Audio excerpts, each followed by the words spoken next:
But I want to. Um,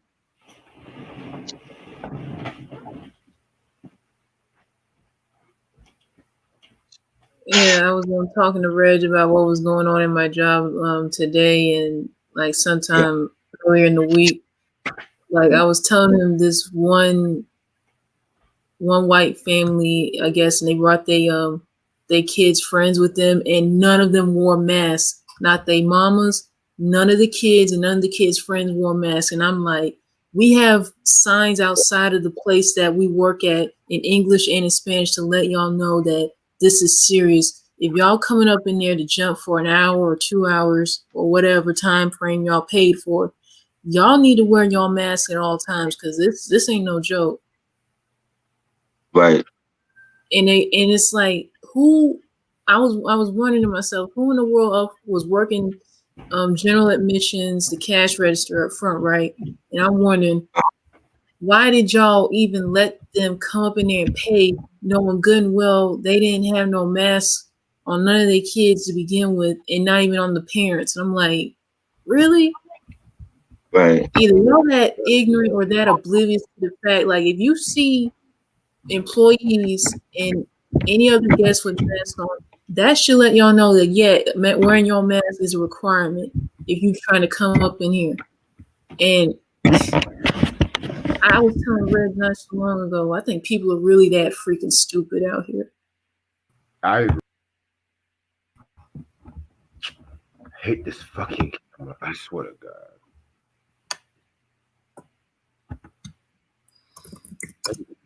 God damn it. I guess trying to fix this camera. Oh, But yeah, like, and it's crazy because the cops aren't even wearing their fucking mask either and shit. But what? no, Wait. Where you at? They're not wearing none at all? yeah, they're not wearing their mask. What the? But y'all want to tell me to wear my mask? Yeah, that's some hypocritical BS right there. Like, how dare you gonna tell how someone gonna tell you to wear your mask if they ain't wearing theirs? That is ridiculous. Shit. Hmm. You know, it's crazy. Speaking of Tony, there was actually that documentary, the breakup of Tony, which obviously have to be watched that again. You know, I've never watched that documentary. mm. Ronnie, I literally told Try that days ago. How they were like the R&B equivalent to Tribe Called Quest. Yeah. But yeah, I haven't seen the whole documentary and shit like that. But I know they went through like a lot of drama around the time this album came out, in between the revival. Their debut album and their second? Yeah, like I said, I have to rewatch the documentary because Okay. I could be wrong, but yeah. Yeah, I did not know that. So I was thinking also I might do a live streaming of the Keisha Cole Ashanti verses, but oh shit, Greg, you doing that, yo? you said what? You gonna do a live stream? I'm thinking about it, He's but at the same considering. time, I don't want the stream y'all to be bullshit, and I low key don't want to hear 2 hours of Keisha Cole and Ashanti. To be real with you, I mean I'd rather listen to Ashanti than Keisha, but still, I'm not a big fan. But Well, I want to try something different. okay, yeah, I get that, That'll but be how come fun. you would want to hear I guess Ashanti more than Keisha? That will be fun. Yeah, but if it's over 2 hours or 2 hours and 15, I'm gonna end it because I got hella live videos I'm trying to do this fucking month and stuff too. So Yeah. I was actually telling Ashley try. Do you want to do a review on Ti versus Tip this week?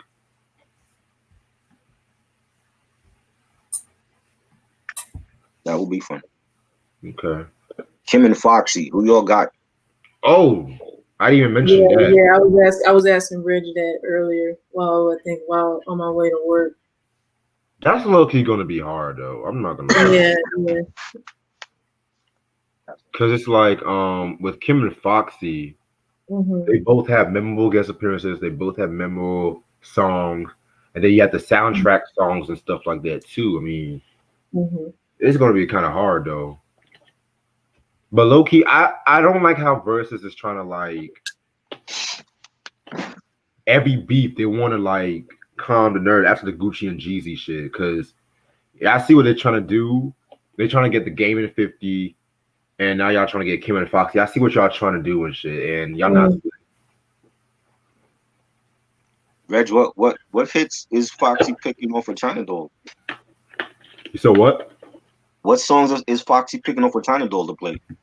Shit. I know Hotspot.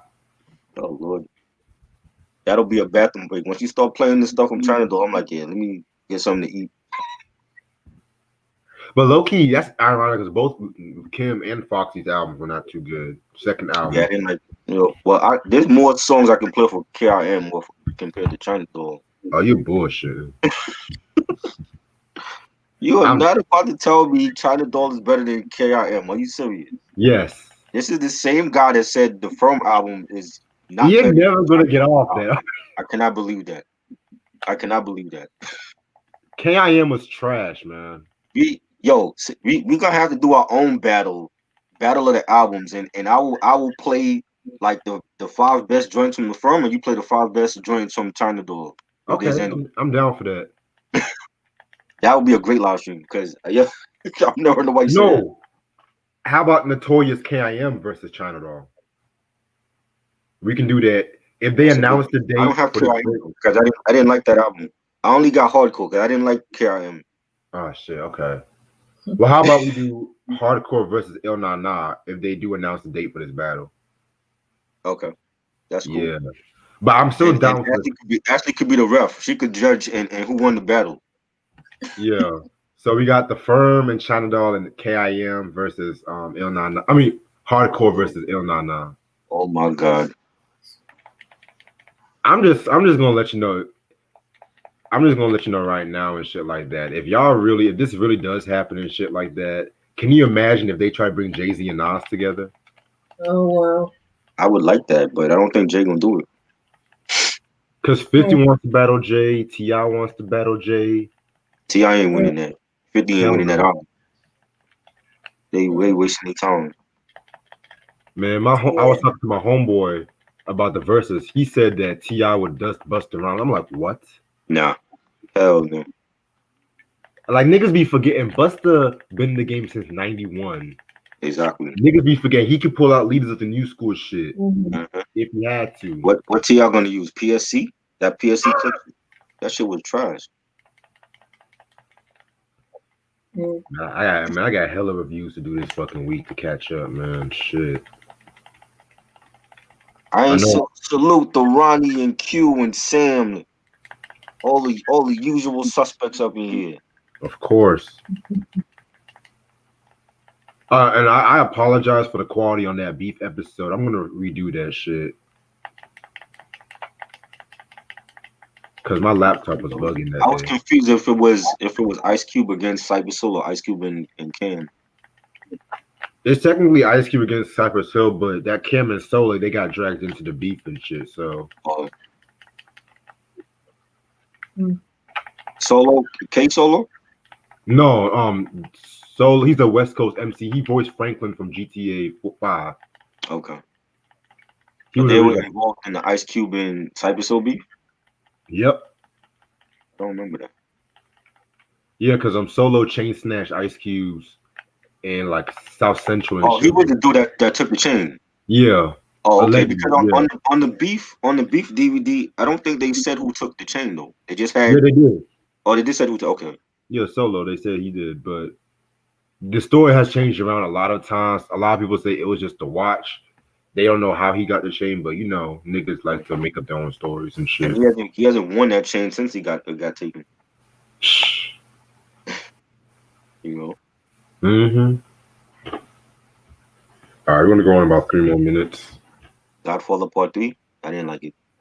That was trash. Was it? Did you like it, Sam? I didn't care for it. MTV Movie Awards is tonight. Yeah, they still have. I think they did it differently. Was it like best movies all time or something like that? Oh yeah, I did see a promo about that. How would they Yeah. know? They don't show movies on it. I mean, they show movies, but it's like cut up, like edited and all that. So I If they're didn't gonna know do it the was best movies on. of all time, they need to go back to like back in yeah, the day shit. they gotta go Like way back. You talking about best movies of all time to them is like 2000 shit. right. Like, okay, we're gonna nominate Old School and Dodgeball and Meet the Parents and Mm. Not dodgeball. like, come on, man. Favorite member of 2020. Oh, Raphael, my nigga. Raphael, of course. Yeah, I yeah, mean Raphael. Dwayne is cool, but Raphael, he just had that element. Mm-hmm. Still Yeah, doing it now. Still killing it. yeah. So Tiana Taylor might quit is gonna quit the music business. I heard Bye. about that. Bye. You said what? Say Wow. bye. You don't like Tiana Taylor? I never cared for her. I mean, Oh wow. what is so like? Let me know. Like, what is her good album or her best like song? I was check out her recent album. The album, um, the Kanye, the shit she did with Kanye was cool, Mhm. but it No. was missing something. Dolly, salute to you, bro. What up?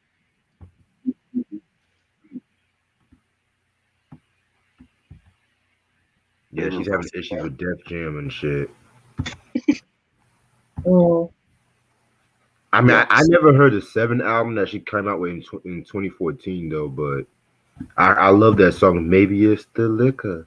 Maybe it's that. That's a dope track I right like there. the song she did with Wu Tang. That was it. Yeah, that was hot. But I haven't heard none of her other stuff. Yeah.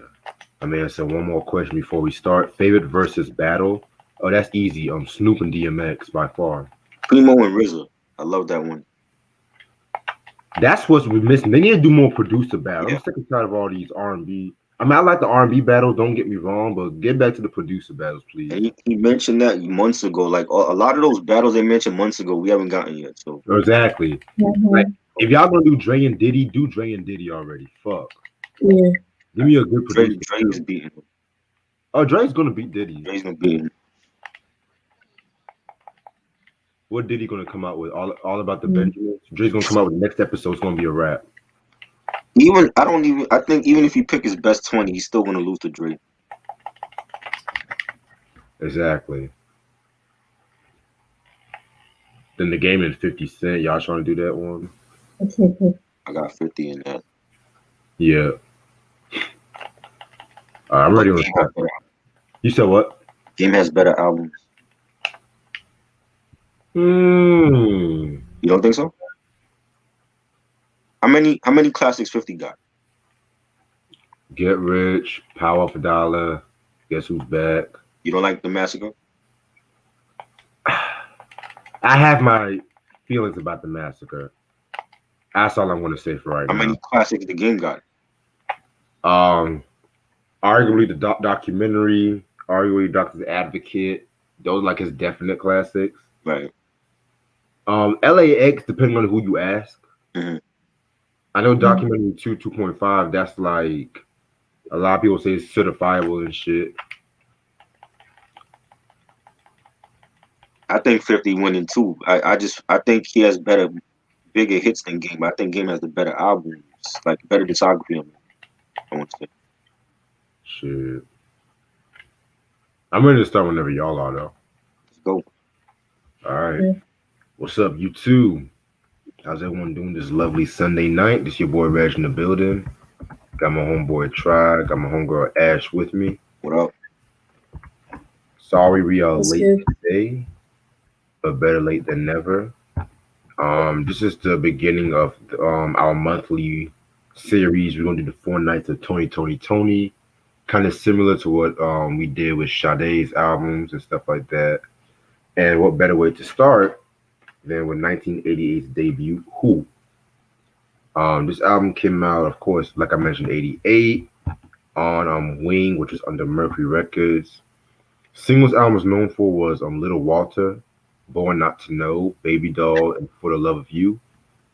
Denzel Foster and Thomas McElroy produced this album. and no guest appearances on this album. So, whew, Tony, man, a lot of memories listening to their music growing up. In my opinion, they were like my favorite R&B group of the '90s. Over Boys to Men, over Jodeci, definitely over Next, over 112. Like, is all I like Tony. I always say they were like the R&B equivalent to Tribe Called Quest. Just how abstract and how different they were than the other pack. Like, when the R&B groups, they would focus on like vocality, ballads, all that shit. Tony. They were just like funky. They were just very soulful. Carrying the torch from like what other. sing that song, and I remember like watching that video on like Video Music Box. Played that a lot back in the day, and I wasn't really like I knew who they was, but I wasn't like a fan of them yet until Feel So Good came out. When that second Right. album dropped, and I remember getting Revival on cassette, and I played that a lot, and always seeing that video on MTV in a rotation, and just growing up with them, like with Sons of Soul, and with their other projects, and then when the group split, and Raphael and Dwayne went solo, and seeing Raphael turn into like a huge artist solo wise, and the things he's done for like Neo Soul and for countless artists like Joss Stone, and Lucky Day, and building that relationship with Q-Tip, and starting the Uma production company, and um they've come a long way, man. And they were definitely, I'm right there with you when it comes to like '90s groups. Like they were definitely one of my favorites growing up in the '90s. And to be like, there wasn't too many. There were like more groups than bands at that time. It was like you had Tony, you had Mint Condition, but it wasn't too many like bands of that time that was like making great music. And they always reminded me of like Earth, Wind and Fire, and P Funk, and even when 'cause they grew up in Oakland, and Sly and the Family Stone. Those are all records that my mom played around the house when I was little, and listening to those groups, and they always reminded me of them. So just everything about them was different. The way they dressed, they music, the way they carried themselves. I never heard of any of them in any beef or drama. And I know they had it going on in their family, and um definitely a great group, and seeing them branch out to other things, and you know coming back together, and that's a group that we definitely need in today's music. So I think we lost sight of everybody wanted to go solo and be their own star away from their group and their band. And Tony is, they tried it, they were successful, and they came back, and you know they I definitely feel like we need more of that again. We need to hear more bands, in this era. So that was like, they were like a major part of R&B for me growing up, and I'm happy to be discussing their music because I feel like they are underrated.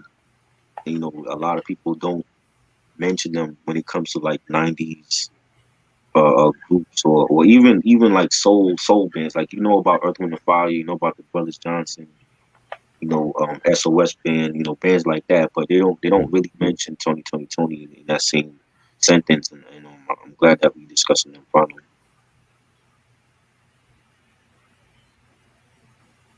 I didn't get into Tony until my mom played the Sons of Soul album a couple of times, whether it be just on a regular day during the week or on road trips, going to visit my grandmother or whatever. That was my introduction to them. Then afterwards, I started hearing some of their other hits from the Revival album, such as Feels Good and It Never Rains in Southern California. And then I want to say either last year, year before last, I started hearing, I think, one song from the House of Music album, which was Loving You. They played it on the radio a couple of times. Ooh. Yeah. But this was my first time listening to their debut album. I know I heard Little Walter on the radio a couple of times because my mom knows that song too. But all the other hits that were on here, I never heard getting played on the radio compared to Little Walter and their other stuff in their latter albums.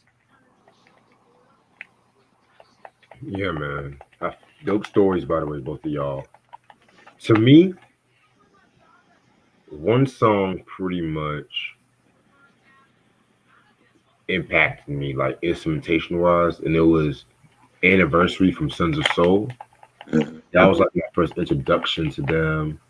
And it was just like a very sensual yet so heartwarming song, of course about, spending some time with your loved one. But it was just the way, the little things about that song that I've loved, like when Raphael was like, to you, then the violin that comes at Mhm.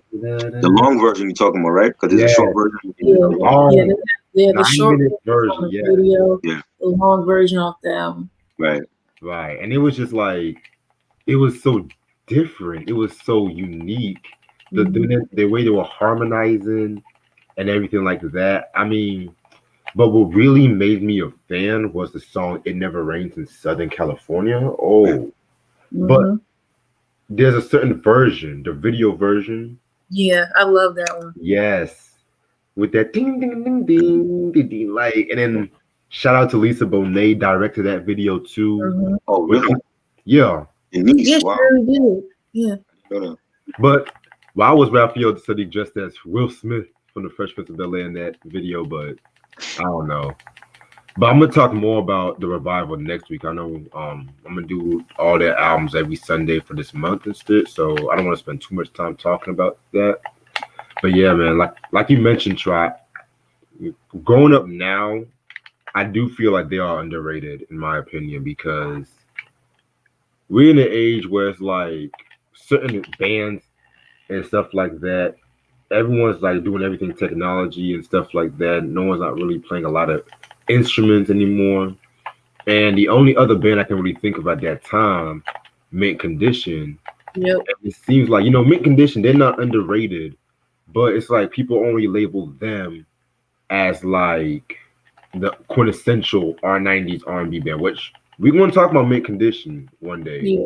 We're Yeah. going to talk about them, but I just felt like Tony was definitely like the ace in my opinion. Like, no Mhm. disrespect to Stokely, but he ain't got Right. he ain't that. got Well, shit I, on the I floor. thought mid condition were underrated even back in the 90s.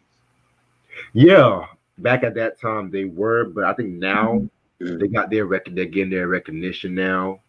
Oh yeah. Mm-hmm. Cause like with neo soul and everything like that. You know what I'm saying? It's just like people sometimes like to label Mint Condition as neo soul, which I kind of disagree. I mean, they Yeah. have their neo soul moments, like in their third album, but not like full fledged neo soul, like Right. Jamiroquai. That group that did that America. song Virtual Yeah. Insanity. Right. Yeah. Yeah. I know that song. Yeah, but anyway, so for those who don't know who Tony are, they are an R&B group based off Oakland, Oakland, California to be exact, which Oakland, California birthed a lot of R&B hip hop acts such as Too Short, Sly and the Family Stone, Tower of Power, and Vogue. The list goes on and on. What many people need to know is that there was actually more members than the core three, like the core three, which was Dwayne Wiggins, Raphael Wiggins, and Tim Christian, which That's their, I that's their always, cousin. you said what? That's their cousin, the drummer. Yeah, I know. I always forget his name though. I feel so Yeah. bad sometimes, Yeah. but there was actually more members such as wait, I just had this up. Yeah, Groove Theory is underrated, dog, for sure. Just a Groove Theory. Yeah. Oh No, hell no. I yeah. was saying Group Theory is underrated. Oh, facts, facts. Yep. Yeah, I thought I had a name, but it was just like other personnel. But so they pretty much got their start doing music and stuff like that. Raphael Sadiq around the '80s, he tried to try out for Prince's band. Like I mean, not Prince's band, Sheila E's backing band on the Princess Parade tour. And so it was at that audition that he chose the name Raphael and whatnot. And he always said it was like a huge experience that he learned like a lot of the music technicality from them, like Prince and of course Sheila E and whatnot. And so Dwayne Wiggins, of course, Dwayne Wiggins, of course, he was like the brainchild out of the whole group. If you ask me, like he was the one that was always in charge, like the direction for the most part. And so what ended up happening was during like the '80s, they were working on this album, and New Jack Swing was really becoming popular around that time too. So this album kind of, I hate to say it, but it's like more formulaic than the other albums. And I'm just gonna be real with you guys. This is probably their weakest album, but when I mean weak in this case is not saying, oh, you should stay away from it, because they were really trying to find their sound Mm. and whatnot. Because starting with the revival, they started taking more creative control over their music and stuff like that. And the reason why they call themselves Tony, Tony, Tony, because they always used to say it like as a joke.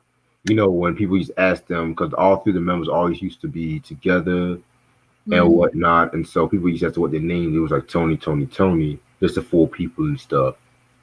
And I found the other members of the group. Like you had Elijah Baker, Carl Wheeler, Randall Wiggins, Amar Khalil, and Anton Haley and whatnot too.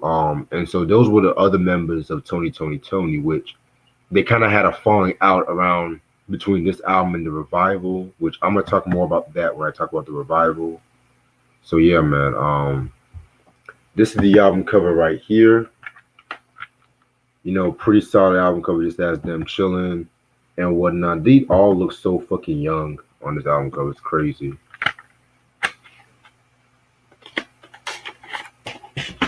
Yeah, man. And this is like all the members of Tony, Tony, Tony right here. So yeah, yeah.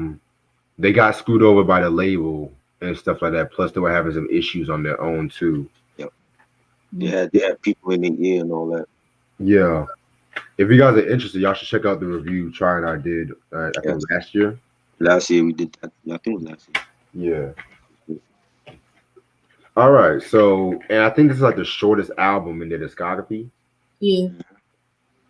Yeah. Only 9 songs off here. Okay. All right. So the first track off this album is Baby Doll. This song, very cool song. This is going to sound kind of weird, but I don't know any song that could be a good starter for this album, because it's just saying that everything was just all. It's just saying that just they just jumped right into it. And so Baby Doll, that was pretty much. I kind of had like a Heavy D and the Boys feel to it, especially on their like first album and stuff. So I like it. I like it and stuff like that. You know what I'm saying? Mostly for the beat. It definitely had like the little slight New Jack Swing feel to it. So pretty solid track right there. Yeah, this was cool. They didn't have no intro or anything. They just jumped right into it. I like the Right. song. Real nice beat. It has like a real pop feel to the song. And Raphael singing, "She's the drug that keeps me high, the kind of girl that makes you wild. She's the kind of girl that's well qualified." So I mean, just basically talking about like their affection for somebody that they like, and it really it reminded me of like something Heavy D would have did. Real playful love song. I like it. Right. Yeah, Baby Doll. It was a good way to start off the album. I'll admit that. It does have that New Jack Swing sound to it that I like, and it's just I don't know something about it that really did intrigue me. I didn't expect for them to like jump into the album like that because a lot of times when people do, I guess their debut albums or whatever, they do like have a little intro, a little skit just to get listeners to like get somewhat of a feel for them before they jump into a song. So for them to do just do it this way without an intro or skit or whatever, it definitely is a way for them to stand out.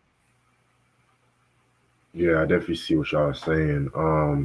Which leads us into like the next track, which is called "For the Love of You."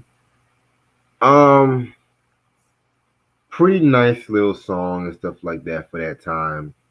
Nothing really impressive that really caught my eye, but it just again kind of with the same vein of Baby Doll, just that playful R&B.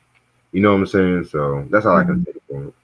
I think Raph was like singing on here about like talking to a female and telling her like his what is his life plans to be Yeah, with her, like as a couple, and saying I will take you by the hand and I'll show you our life plan, and I'm sure you will agree just how right our love could be. And I thought it was a nice track, another nice track and nice beat, nice keyboards on it. Yeah, when I was first listening to "For the Love of You," I honestly thought they were gonna do a cover song from the Isley Brothers. That's what I thought because of the title. Right. But but yeah, just hearing it, yeah, it really didn't grab me like Baby Doll did. To be honest with you, there was nothing unique or nothing that really stood out to me about this song. It was alright. yeah. I hear definitely what you're saying about that, Ash. Definitely. Track number three, "Who's Loving You." Now, I honestly thought they were going to do a cover of the The Jackson Jack. "Who's Loving Me, You." me too, man. Me too. Because of the Mhm. title. But other than that, this might be the closest to my favorite track off this album and stuff like that because the beat definitely had like a more nighttime feel to it, and it definitely sounded like something that they could have definitely done in their future albums and stuff like that. You know what I'm saying? So definitely not a bad song right here. "Who's Loving You." Um, yeah, I'm not really gonna quote any lines because they nothing in the lines really impressed me, but I just like how the instrumentation came all together. You know? Mhm. This is Dwayne's singing lead, right? Yeah. I like Mhm. when he's singing, he's like singing about like wondering if his woman is cheating on him, Yep. and when he's singing, I'm not sure if I want to try and understand what's going on, but you say he's just a good friend, and we've heard that in many songs, like that, and where people are singing about their significant other cheating. And I like his voice, like the way that he sounds on this track. It was really dope, and it has a nice beat.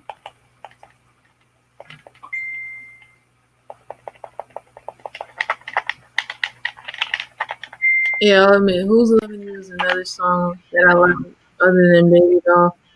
And to me, it's one of those songs that's relatable to people because we've heard, like what Try mentioned, we've heard countless songs where I guess whoever's singing it is like in a relationship with someone and then they feel their significant other is doing them wrong or stepping out on them or cheating or whatever. And it's like we've all been in situations like that. Mm. Definitely. Um, next track is "Born Not to Know." Very weird song. This is one of those. This one they try to go for that P Funk sound with the different voices. Mm-hmm. It didn't really go too well. I guess what I really got for this song was, when you living out on your own and whatnot, you just seen the world for your own eyes, Mm-hmm.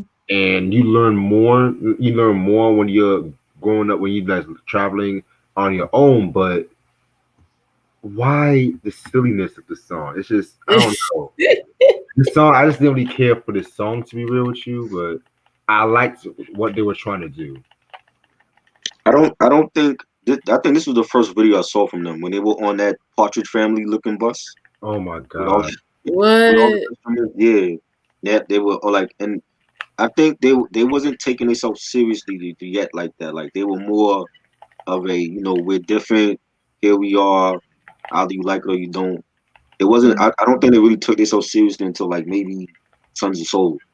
That's when they mm, like people really took them like, oh, well, they're an R&B band singing about love mm, songs. And, like on this is like they were just like exploring their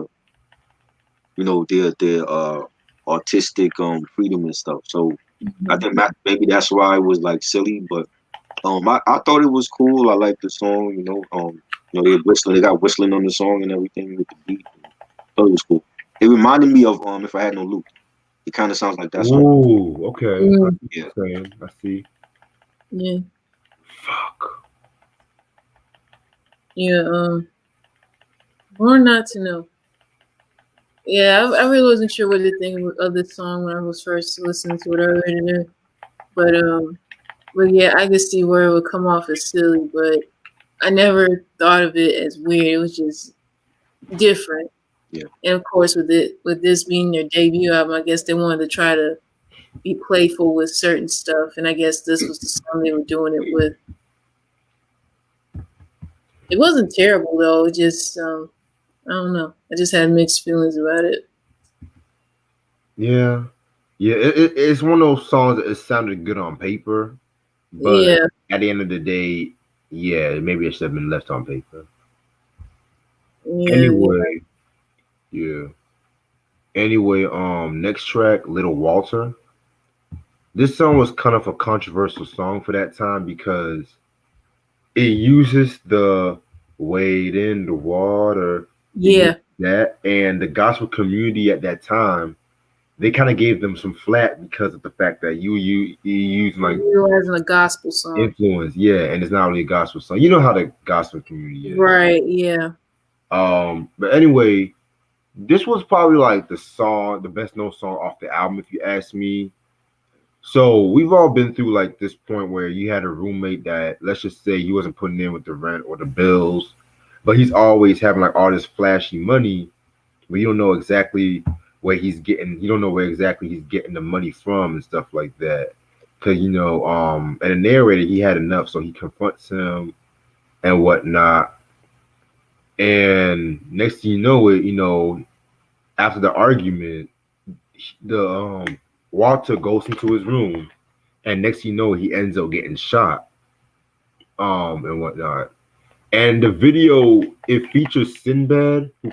Y'all should know at that time he was known for playing Walter from Different World, Mm, and so ironically, yeah, they had him on it, since he played Walter. So, mm. very cool song. You know what I'm saying? One of my, dare I say, one of my favorites from the album. Yeah, it was good. I didn't know the backstory on this song. But it was cool and like you said, like really talking about having that roommate that he had all the dough, but he wasn't chipping in with the rent. You know what I'm saying? And Raph is saying that he started making money but didn't pay the rent. Didn't make much sense. I thought it was a good song. Like that this song was popular when I was a kid. So it was that was like my introduction to them. So I liked it.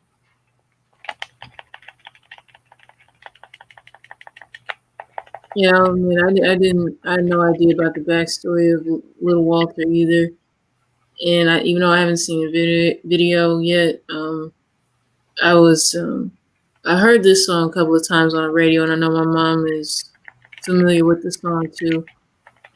But yeah, I'm not really surprised that some people in the gospel community felt some type of way about them using elements of Wade and Water for this song here. Because Yeah, Did, you know how people can be sometimes. didn't But didn't go ahead, Ash, my bad. okay, but yeah. Even though this is not my favorite song from them from their discography, I'll admit it was pretty good, and it was definitely something unexpected, and what a way to really stand out, especially for their debut album too. Yeah, that impressed me. Didn't Sinbad have a thing for what's the chick Dawn? I forgot her name on the show. Didn't he have a Dawn thing for Lewis, yeah, Dawn Jaleesa. Lewis? Right, Yeah, Jalissa. yeah. I've not heard about that. Wow. I mean like no, I mean like on the show. And I didn't realize. I On thought the like they had show like a that thing. Oh they, yeah, yeah. on the show. Yeah, on the Yeah. show. Mhm. Yeah, unpopular opinion. I kind of preferred her character with Sinbad than the Colonel's. Keep it a buck with you. Yeah, it is. The Colonel was too old for Yeah, her. same here. Yeah. Shit. I mean, nothing against the Colonel, but it was just you Right. can tell they didn't know It what was to do just with. You can tell they didn't know what to do with her character by that season. That's all I'm Right. gonna say. yeah, it was just odd. Yeah. Shit. Moving on. After Lil Walter, we got Love Struck. I did not care for this track to keep it real with you. I didn't it did not interest me one bit either. Like I said, it didn't really excite me. No, Um, it didn't do nothing. and I love when Tony does ballads. Whatever you want, it never rains in Southern California till last Yeah, summer, so on and so on. yeah. But if y'all would have given this to like maybe New Edition, maybe it would have worked. Yeah. But yeah, this is a no go for me. This is again like they were playful at this point. Like I don't think they like I want to say they took themselves seriously. I think on the second album, like when Yeah, you mentioned It Never Rains in Southern California and those songs, but I think for this album it was more playful songs, and they were just like at that time we didn't really know who they was yet, so they were just like free to experiment. And I think this is one of those songs like yeah, like New Edition. I could definitely see New Edition doing this song. But yeah, it was a nice beat. It had like that quirky melody. You Mm-hmm. got Raph talking about a girl that don't appreciate him and like how he took her to dinner and she ordered like the whole everything on the menu, and then he took her to see her he took her to meet his friends, and he took her to the club. And I mean I thought it was a cool song, but it wasn't like again like it was a playful type of song. It wasn't like a real serious type of love Mm-hmm. song. Like it was right. love struck, but it didn't sound like they were like in heartache, you know? I and Raphael sounded bored on this track too. Yeah, yeah, And it's bad when the listener knows the artist sounds bored on the track. It's so yeah. bad. Yeah. Yeah. So we all agree this. We all said that whatever we had to say. Yeah, I said what I had to say about this song. It didn't do nothing for me. Okay. And so we got Love Struck, and then we get to Pain.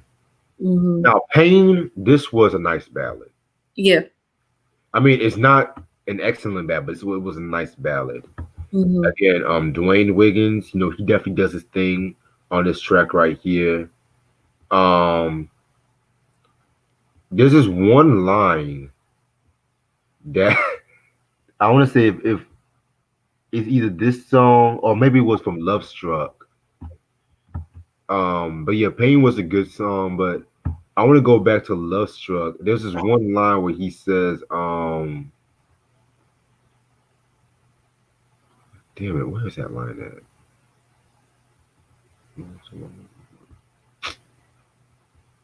You know what? Fuck it. I don't want to go back to that. So fuck you what I say, but yeah, Pain, nice ballad. Yeah, this was nice. Again, I think maybe Dwayne on the lead vocals, his songs are more serious. Yes. Mm-hmm. Raphael was more playful, Yeah. and um, like if you like in the later albums, you can tell like his voice just speaks of more urgency compared to Raphael. But Yeah. yeah, I thought the ballad was nice. I liked it. He's talking about again a woman and the breakup that they had, and he says, try my best not to call for you, baby. It only makes things worse. You seem to think whenever I come around, there's something on my mind. So I like this ballad because it actually sounded like a ballad. It didn't sound like playful or they didn't take themselves seriously. So this was a nice song. Right.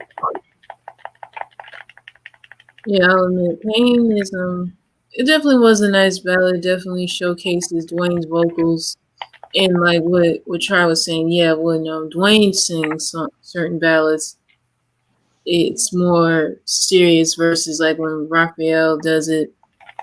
He does come off as playful in some way. But yeah, I'll admit, I was not disappointed with this ballad here. Yeah, man. Then 261.5.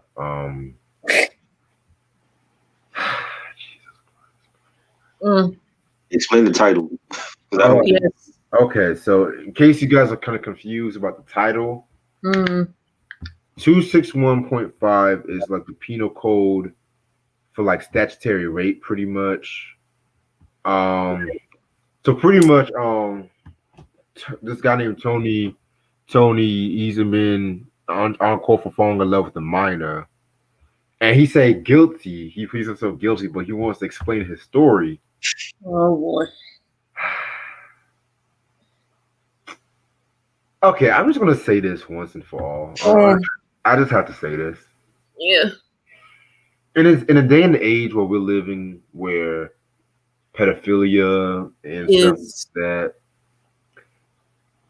I always had a cringy. I always hate when R&B not just R&B people made songs about He's pedophilia. just artist, period. Like I remember Elvis did a song called "Kissing Cousins." Oh god. Ah man, it's just I don't know. It's just and then this song is no exception because it's lines that I always thought I had a little sexy way of picking women up, fellas, but she was kind of different because you say risque. That's what no, No. no. And Why then would you? Oh. then Mm. hanging out in B Town, thought I'd chill out and find myself a legal tender, and now I'm in a position must get work. No, No. this song did not age well. I'm sorry. I love Tony. I honestly do, but But this is no this worse song is just than that Velvet DeVoe track from Hootie Mac. no. No worse. So, and I guess that was what my thoughts was really. That's what my thoughts was really when I was doing this review and stuff like that Mm. because yeah, I just wish R&B nigga would stop doing songs like this. You stop it. Yeah. That's all I have to say. How did this get past the record label? Like, how did they okay this I'm song? saying, Yeah. Like, how did they let this slide? I don't get it. you know what? The record label they will let certain songs slide that you cringe about this day and age and shit like that. You like, And come this is a prime example of on, that. prime example. This is like a pedophilia's anthem, Anthem. like raising getting with a young chick. Don't hear it. Yeah. You know what I'm saying? And you know I didn't hear back then when this album came out any from none of them groups protesting the song or nothing. But if R. Right. Kelly did it, that would Oh be Oh, God. right. you know. Yep. MC Light did it on Act Like You Know with 16 was it Too Young for Too young for about what? sleeping with Mm, a teenager and all that. mm, mm. Jesus Christ. Good God. Okay, this song. Yeah, I had no idea what this song was going to be about until I heard it, and I believe it or not, this song made me cringe from start to finish because I'm like, who really thought this was a good idea to put this song off their debut album at that? Like, really? I mean, I Like, don't what have. kind of message are you really gonna get? Because this right here is just creepy, and it's just it's just wrong on so many levels that I can't even begin to comprehend. Because it's like the minute I hear this song, pedophiles is what comes to mind. Like just straight up sick bastards just preying on young teenage girls or young teenage boys or whatever. I'm just like, Right. like as much times as I clown on the song "Runaway Love," I felt like it did it right in my opinion when Mm, addressing the issue of pedophilia and abuse. mhm. And like I said before, they could have handled this well. They could have handled this well, but with the playful nature of the album and stuff like that, Yeah, but this here, What nah. song you I talking could have. about? you said Runaway what? Love was off from Ludacris's Oh, that one, yeah. yeah. Shit, hell, even what was that one song? That one song and shit like that. This is one song motherfuckers be doing and shit like that. It was a storytelling track, and it pretty much broke down the story dope and stuff like that. But this track, nah, I could not take this track seriously. No, no. I could have done without this song. Right. Yeah. And and I don't mind when motherfuckers rap about shit like this because shit like this really does happen. But at Yeah, the end of but the day, don't act like you're advocating it. That's all I have to say. right. Cause that's what it kind of came across, and I was not feeling that. Nah. No. Anyway, and the last track off this album, Oh what wait, is it? wait. Oh yeah, yeah. It's the last track. Never mind. Not Gonna Cry for You. Mm. Um, this was okay. They sounded kind of bored with this. Yeah. I just can't wait to talk about the revival next week. Yeah. Um, I like the beat. I like the bass line. It had like a mid tempo type of feel to the track. Um, again, they're singing about a woman and rap sings. There's been other times you had some other guys, and the guys before had the same things in mind. I guess he's like singing about like a woman that hooked up with other men, and they only have one Mhm. thing in mind, and that's basically what the song was really about. So, Yeah, yeah. I agree with Try on that. Yeah, that's what I got out of the song as well. Even though it's not terrible, it did kind of come off as a bit dull, but not to the point where it's gonna put me to sleep. But yeah, the guys just sounded like they were just weren't really feeling this song either. So Mm. it was like, eh. Yo, I'm reading the comments to the song 261.5 just to be curious, and this had me Oh god. dying. Like this that Saturday morning music right here. Did R. Kelly produce this song? like like No, we did y'all not know where R. produce Kelly is this not song. around at this time. mhm. No, no, He was Systematic coming up soon. shit. It's like so they made no. a song about pedophilia now. Okay. It, But anyway, to sum it up, um, this is an album you should respect more. I respect more than actually like. Like I mentioned, bro, this is like their weakest album, in my opinion. They did not really find their sound with this album, but at the same time, instrumentation wise, I felt like this album definitely was stellar instrumentation wise. You can tell they were trying to find their sound, but at the end of the day, excuse me, but at the end of the day and stuff like that, it was still a work to be done. You know what I'm saying? mm, So about I want to say about 2 years later, they came out with the revival, and that's yeah, another story for a different day. I'm gonna give this a 3 out of 5, just because it's Tony. So I feel like you'll find something to like and stuff like that too. So yeah, Right?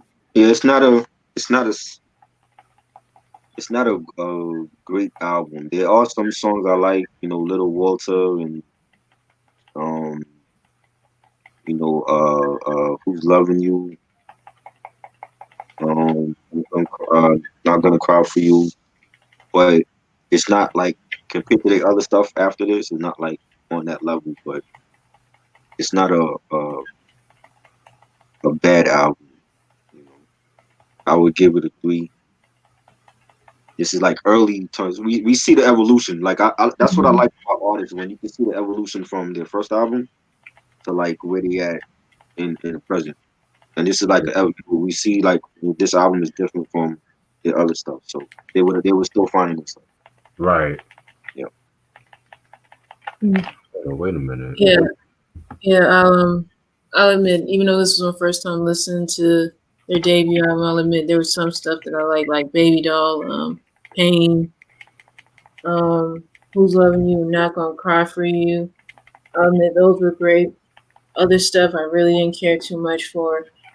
To me, for it to be their first album that gives listeners a chance to see who they are, they really didn't take this too seriously. I guess they were just experimenting on what they can do to make themselves stand out from any other group in R&B to begin with.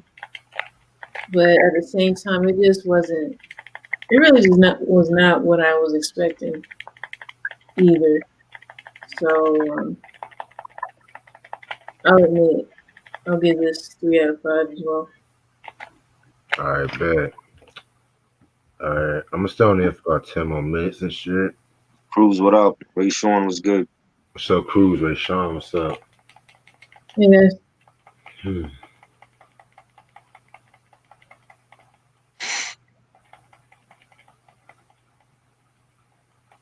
I swear to God, man, it's just like, can you believe it's already December?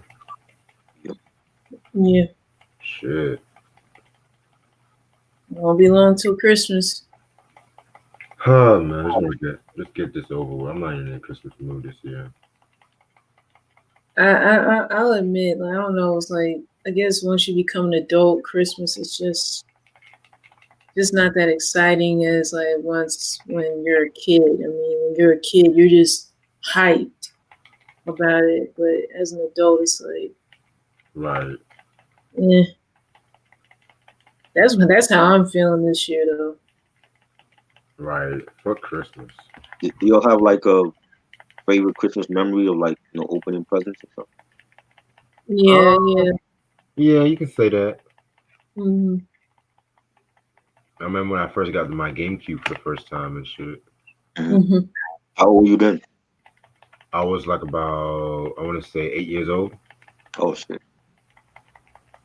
Fuck. Yeah, I mean, I know one memory of mine. My dad definitely surprised me one year for Christmas because I was not expecting him to give me a Nintendo DS Lite as a Okay. Christmas gift one year. Oh, Because shit. yeah, he gave me that, and it was the Legend of Zelda edition, Right. Phantom Hourglass edition, because it had the little pyramid symbol on it, Mm. and it's gold, and I still have that. Oh wow. To It still this works? day. I have not played that in a while, and I'm gonna test it out sometime after this to see if it does work. And if it does, I'm like, ooh, Yep. And they still selling those games too. oh Yeah. yeah, I know. Yeah, I know. There's this one place not far from where I stay. It's called Second and Charles. It's like bookstore slash game store slash music store, if you will. It's got It's like an books, Edward McKay. video games, DVDs, music, certain albums, certain vinyls they got up in there, things like Wow. that. So it's Yeah. like an Edward McKay kinda.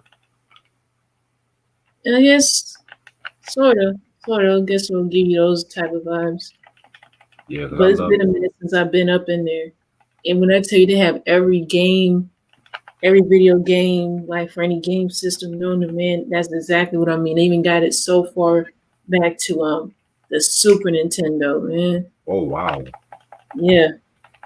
Not Super Nintendo. Oh no. Oh yeah. Yeah. Fuck out my face. What you playing now, Reg? Def Jam. Oh, Def Jam. That's like your game of the moment right now. Yeah, it's like my stress reliever. Mm. Fucking Omar Epps bitch ass in on my fucking ass and Yo, Loki, this Well, don't even look like Omar Epps. I'm sorry. This looks more like Keith Murray. I feel like it was originally Keith Murray, Mhm. but with Keith going Oh, through all his bullshit and stuff like that, they was like, yeah, we're just gonna throw in Omar Epps. Favorite Tony mm, ballad. It never rains in Southern California. Me, whatever you want. I love that. same. And, and you see, like with ballads like that, like they took themselves seriously then, like to really do a ballad compared to the Yeah, ballads on the first album. yeah, And for y'all youngsters and shit, that's yeah, the song Meek Mill sampled and shit too. Right. That's right. That was with Chris yep, Brown. Yeah, Yeah. which low yeah. key I didn't care For for yeah, that. yeah. I know. For whatever you want. Who's that dude that Oh, DJ Luke Nasty sampled that for On the Way. Right. Oh yeah, he did. Ludacris Yeah, sampled that for Splash Waterfalls. He used that the best. Yeah. Say what to me? Dun, dun. Ronnie said, Oh, Ashley, check out the female version of Secret. Yeah, did you check out the Secret Garden female version? no, With Pamela Williams and Regina Bell, Patti LaBelle, Tina Marie. no, I did not listen to that one. The only ones I've heard so far is the one they've been playing on the radio a lot. The latest version of it, Right. because I know Sean Stockman from Boys to Men is on it. Cisco. Mm-hmm. I know there's a few others I can't think of on top of my head right now. But then too, I heard the other version. I know Reg sent me a video for. It was like a fast-paced version of it, and it had Usher, Tyrese, LL Cool J, Tevin Campbell, Robin Thicke on it. It was just a lot. It was just a lot of what LL people on Cool that. J doing? He a rapper. Yeah, because when I first heard him on the track, I'm like, wait, what? Favorite Martin Scorsese movie? I gotta go with Casino. I love Casino. Yeah, I'm gonna go with that too. We're gonna talk about that because Sam gave us some good movie ideas. Favorite song from Monica? Before you walk out my life. And Don't take it personal. Yeah, she made Jermaine Jackson good. Hate when niggas want to fight when you for you I Cruz will. said Christmas won't be the same Oh, I love that one. on the Huh? last year. I'm sorry to hear that, Cruz. What he said? He lost his brother. Wait, what happened? Cruz lost his brother on Christmas Day last year. Oh my god, I'm so sorry, Cruz. Oh no, I'm sorry. Yeah, that's always hard. My great grandmother died on Christmas, like It's way sad. back. Mm. My uncle had a Oh, let's stroke. not forget George Michael passed away on Christmas Day Who? 4 years ago. This George Michael. Oh yeah, Right. that's right. And James Brown too on Yep. 2006. Oh yeah. I almost forgot about James Brown. Yep. Dang. Bronx Tale was good. That was a good film. I like that. I like most of Martin Scorsese films, anyways. So he's a great director. Mm-hmm. Favorite I'll Be Sure song, Night and Day. Right now. I always gotta be that odd man out. They be doing that on purpose, yo. Nah, I do prefer Right Now over Night and Day. Okay. Is that from the second album? That's from the third album, the Sexy third Verses album. That joint, yeah, that joint. His best album, in my opinion. I love his first one. Yeah, the first one's cool. The first one's cool too, but Sexy Verses, he was just on his Marvin Gaye shit on that one. Yeah, Carrie Fisher died on Christmas Day. Oh yeah, Carrie Fisher, damn. And then what? Like a day or two later, her mom died. Mm-hmm. That was even more sad.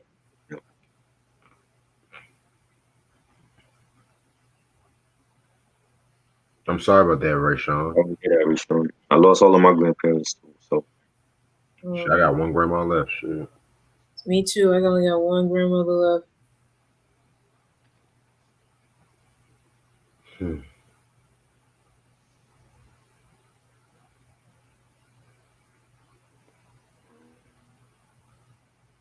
Yeah, I'll do maybe anything. just 5, 7 days or everything. Everything. Everything. I love 7 days. I love that song. Everything is good though.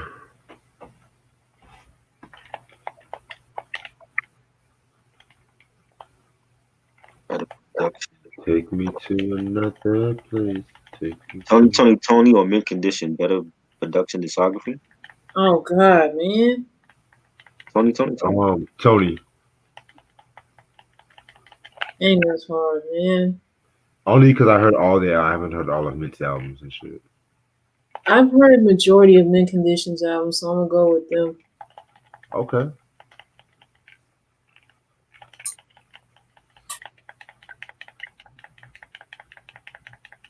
Well, this nigga Buster wrapped his legs around my head and shit. Reg, you ever played Zelda? Yeah, I play Legend a of few Zelda. Zelda games. What's your favorite like Zelda game? Ocarina of Time. Okay. The only Legend of Zelda games I have are for my DS Lite, and I have Phantom Hourglass and Spirit Tracks. I remember when that came out. Favorite chapter in the infamous book. The chapter where they were talking more about hell on earth. A lot of crazy shit was happening around that time. What happened during that session? They were going through the Tupac beef. Oh yeah. They were talking about, Prodigy was, I think that was a chapter when he was talking about he almost had a fling with Mary J. Blige or some shit. What? Mary J and Prodigy? Yeah. Man. I didn't hear about that. Yeah, because Mary was trying to flirt with Prodigy, but Prodigy had his girl at that time. But at the same, Mary understood and shit like that. This was when was that? 96. 96, 97, one of them years. So Mary wasn't Mary. This was after KC. Possibly. Yeah. She was messing with Case though. Wow. Shit. It's crazy. Mm. Would y'all consider Erica Badu? Oh yeah, definitely. She was like at the forefront for neo soul. She's the queen of neo soul, bro. Yeah. Yeah.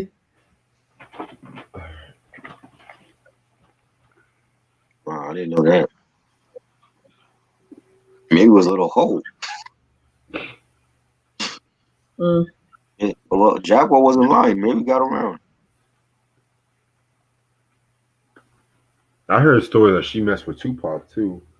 That's what I heard too. Like I see people like make like actual videos on YouTube about that. Oh my God.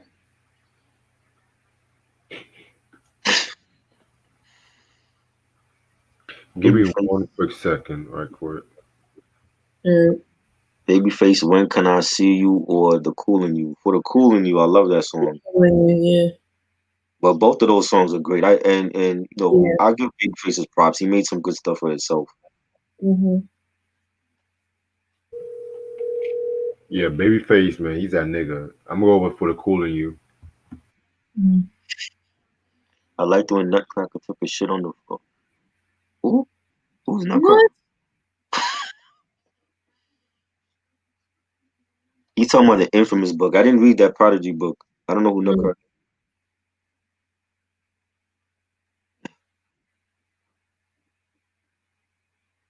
That's funny.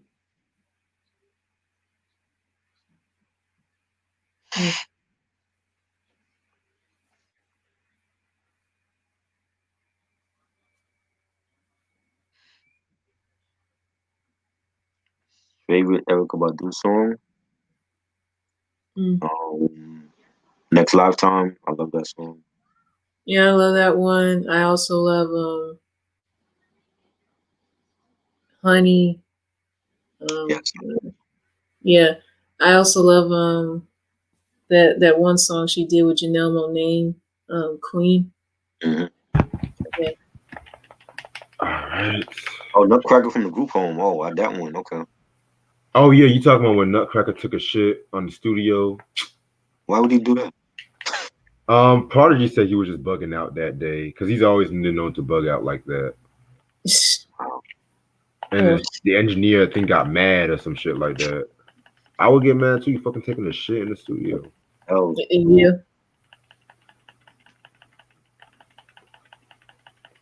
Groove Theory, tell me, or Lady, tell me. Lady. Tell I me. like the Lady remix more than a regular version. Wait, Lady by D'Angelo, right? Yeah. Okay, yeah, Lady. Okay, just making sure. Mhm.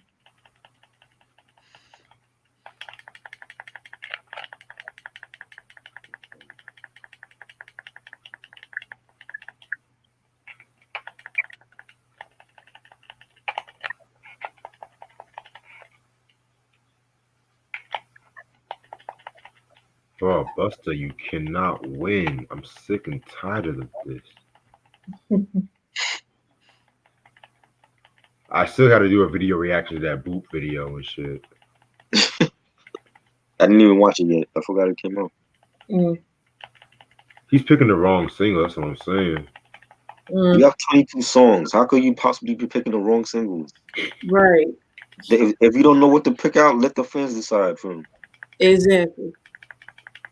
In the words of Lionel Richie, let the music play on, play on, play on. Oh, there you go. And then he's coming out with terrible bonus cuts, Oh God. messing up the Kill good it. album. Bro. All right. Anyway, well, I'm actually about to end off the video and stuff like that because I'm about to go see my friend of mine.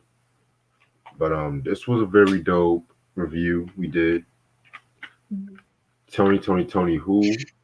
I want to say this album's out of print. I want to say, but it's not expensive. None of the albums should be too expensive and stuff. So Yeah. I know this week I plan on doing a few reviews. I might just use that Deltron. I might pre-record that review and stuff like that. I'll give y'all a final answer by tomorrow night. What's going to happen? Because I still got to work my thesis and stuff too. But this has been a very dope.